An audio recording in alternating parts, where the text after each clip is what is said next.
Hello.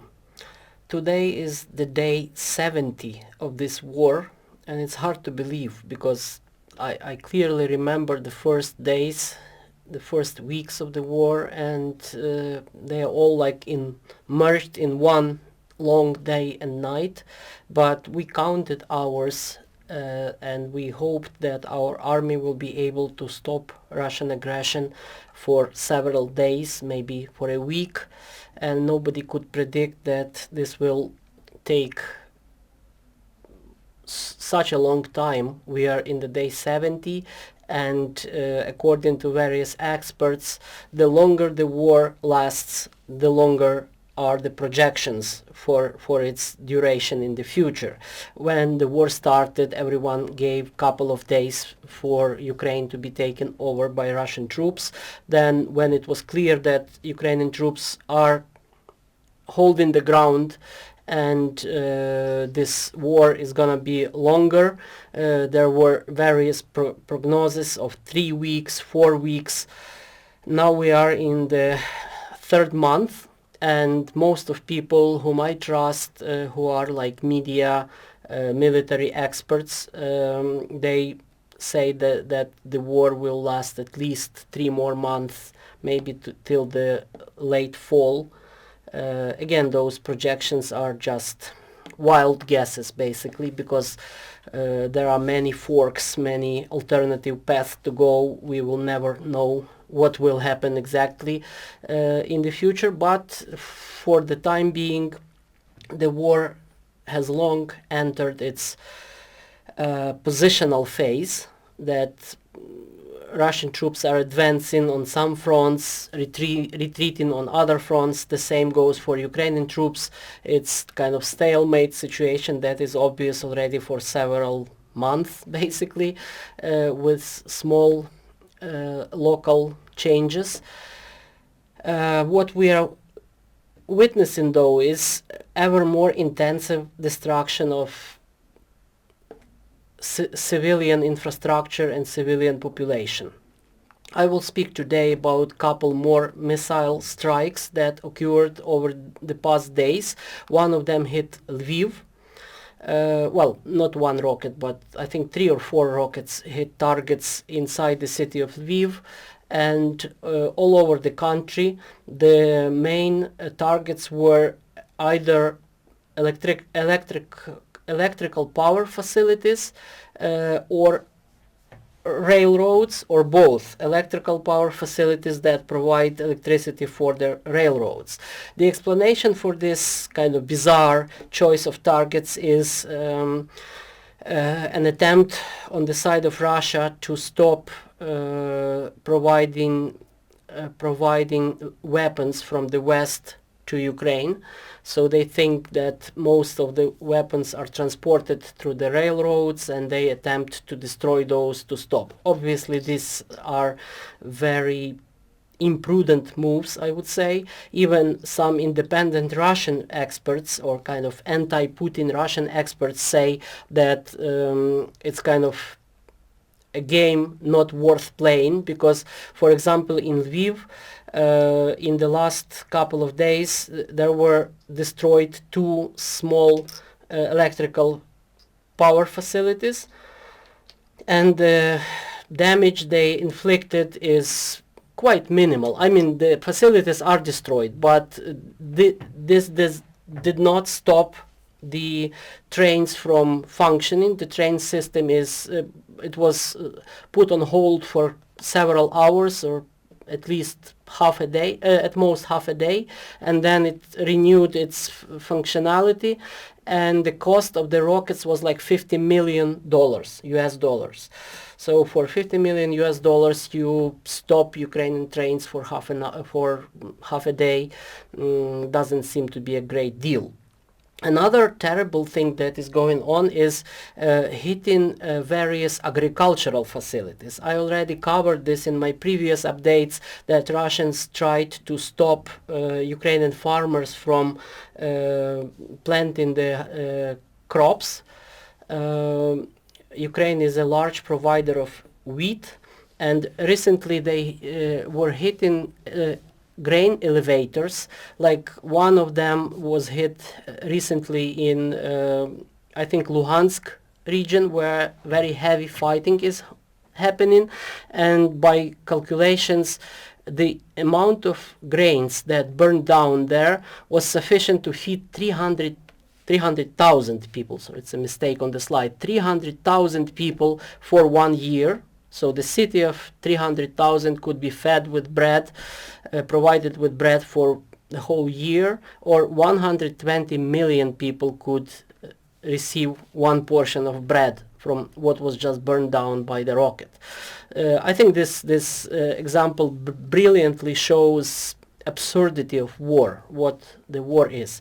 Russia, a poor country that doesn't have toilets, in most towns and villages, doesn't have natural gas in their own villages, is spending billions of dollars in missile strikes to destroy huge amounts of wheat, grain, or oil in Ukraine, to undermine our economic sustainability.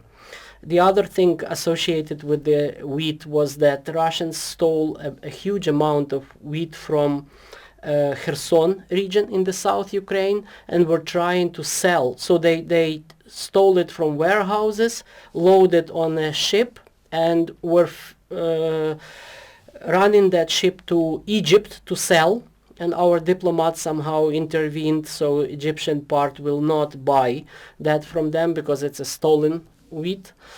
And now they are searching for a place, perhaps in Libya or in Syria, to sell these hundreds of tons or thousands of tons of stolen grains, which is again kind of absurd move, because I don't know why they need this wheat to be sold and why they needed to take it out of Ukraine. Don't ask me, but this just shows you this craziness that is going on. In terms of human casualties, the situation is obviously much worse, because any economic losses can be compensated for, unlike human lives. This picture was striking. I just picked it up from the internet. The parents of a soldier are receiving his body for burial with Ukrainian flag and with honor paid from his companions, soldiers. And this happens more and more, even from my own little private Facebook stream. I can see how many people who were kind of acquaintances of mine or acquaintances of my friends are dying in the front lines. Obviously, Russian losses are terrible and much higher than Ukrainian ones, but every death of a Ukrainian soldier hurts our heart. Most of these people, at least the ones I happen to know, were really distinguished people, very intelligent, very active in the social life, very positive, had families, friends, and they are not with us any longer. And this is a terrible tragedy. The fighting is literally devouring thousands of people, if not every day, then at least every week, from both sides. And we do not know exact numbers, and I do not know if we will ever know the exact numbers of those losses. We just know that these will be the highest losses our country has suffered since the World War II. They already are. Speaking of this humanitarian tragedy that is even worse, is the destruction of human souls in this war. This is a post that was circulated in the media, in Ukrainian social media, is a post by a Russian showman, a man who runs like a humoristic show, and he found a picture on the Deutsche Welle channel with a young Ukrainian boy crying for his evidently his dead father. And the comment he posted is, "This little bastard will grow and will take revenge. Why are we leaving them alive? Shouldn't we be killing all of them? All of them." And then he quotes, paradoxically, he quotes a biblical psalm speaking of fetching infants and knocking them against the wall, which is obviously an Old Testament one of those cruel Old Testament passages that describe the practice of war in the ancient world. And he is calling for this degree of atrocities, this degree of cruelties to be applied in the modern world in the 21st century, to kill even Ukrainian children so that they cannot revenge the death of their fathers or brothers or families. I'm giving those highlights not because they are something that deserves attention, but because they are typical. It's not one single case. We are gathering so much information from the Russian segment of the internet with this extreme aggression, extreme atrocities that are praised, called for, and demanded from Russian soldiers. The people of Russia have gone crazy. This is like clear. Not everyone, but the majority of people are in support of this war and posting on their Telegram, Instagram, whatever social network is there, this wild support for Russian troops and for what they are doing, sometimes even extreme torture or killing of civilians or rape. There was this famous interception of telephone conversation between a husband and a wife, and the husband is calling his wife just to tell that he's okay, and she's telling him, rape Ukrainian women. I give you permission to rape Ukrainian women because they deserve this, and don't tell me if you do that, but make sure you do that. And this is something like that is beyond humanity, beyond any common sense or mentally healthy behavior that is unfortunately manifested more and more by basically ordinary Russians. And it's not only words. There was this terrible case that is described officially by Ukrainian military spokesman, that in the Chernihiv region they found a body of a woman who was killed.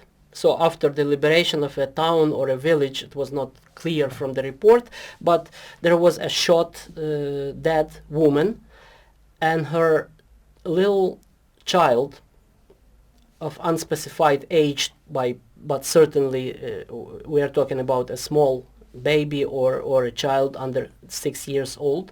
The child was wrapped with the duct tape to her body. The child was alive, and so the soldiers wanted to rescue the baby. They cut the duct tape and it exploded. So the baby was killed, the child was killed, the mother was already dead, and the soldier who did that was killed. And it turns out they planted a mine between or a grenade between the body of the dead mother and the child, and when it was disturbed, it exploded and killed 2 more people. So these are the atrocities of the war that you need to know. I do not know if they are reported in the Western media, but this is something that deserves knowledge and attention, because it discloses the real nature of this war. Speaking of maybe more positive things that are happening, this cat became kind of meme in the internet, because it was rescued from a building in one of those towns around Kyiv, when people, after the liberation, people were cleaning up the streets. They spotted a cat on the 7th floor in a destroyed apartment, and they climbed a special ladder to save the cat. So they actually saved him, and he became, or he or she, I don't know, became a meme with many pictures. And I like especially this one, the cat on Putin's head, and cat saying glory to the nation and death to the enemies, and all those, military patriotic slogans. But the cat is famous now. This, as you can see, the balance between tragedy and humor is very thin in Ukraine these days. We have to keep up our mood, and we all need to stay sane in this situation. Last time I threw a call for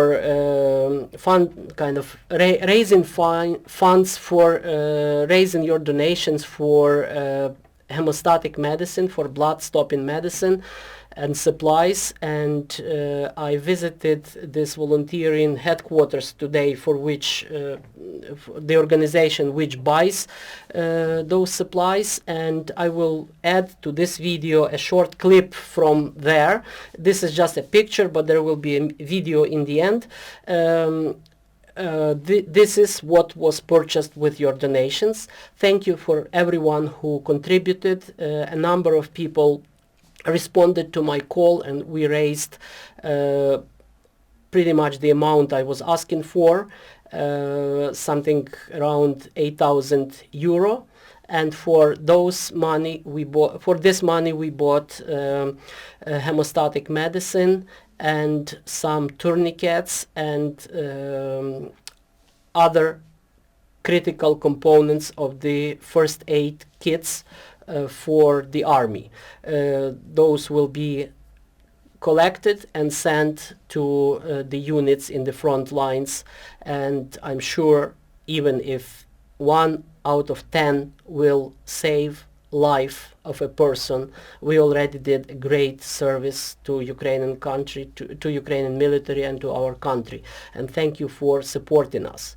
I know that those of you who watch my videos support Ukraine in every way, by prayer, by petitioning to your politicians, by donating. Thank you for doing this, and I hope that we win this war with the help of the Lord and with your assistance. And we pray that this day is close. Hello, this is NGO Help the Front, and you are at our warehouse. As you can see, or probably you can't see, but there are lots of boxes around containing different useful stuff for the frontline troops, like optics, like, we are also purchasing some cars, but they are outside at the parking lot. And also we are taking care of individual medical kits, which each soldier needs, but it's very difficult to purchase them ready-made, which means that we need to shop for them around the globe with the help of many kind people who are helping us out with that. And then we have Natalia, say hello. Hello. And she is responsible, so she's got a team of ladies who know how to assemble an IFAC kit. So we are purchasing tourniquets and hemostatic bandages and airways and everything that a proper individual medical kit needs. So over there, as you can see, there is looks too complicated for me, but she knows the stuff, she knows how to do that. And each IFAC just contains anything that a trained soldier can use to save his life or his mate's life.